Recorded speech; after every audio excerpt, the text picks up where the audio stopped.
Ние сме щастливи, че днес заедно с колегите от Столична община, Министерство на образованието и науката, с всички експерти и колеги, които работят по проект ИФИ и колегите, които работят по програма Здрави деца на България, днес отбелязваме един чудесен празник, който вече е традиция за нашата страна. Това е Европейския ден за готвене и хранене с деца. Затлъстяването е един сериозен социален проблем и когато всъщност толкова много заинтересовани възрастни хора се обединят, тогава този един проблем може да бъде решен.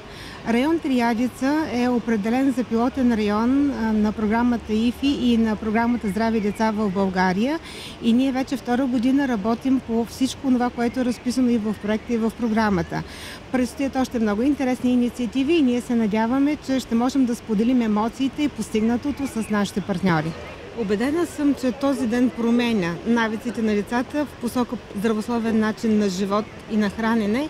И тук искам само да добавя, че благодарение на програмата Здрави деца в България и на проект ЕФИ, всъщност с децата и с учителите и с родителите не говорим единствено и само за здравословно хранене, а говорим и за двигателната активност, която всъщност е част от здравословния начин на живот, за което безкрайно им благодарим.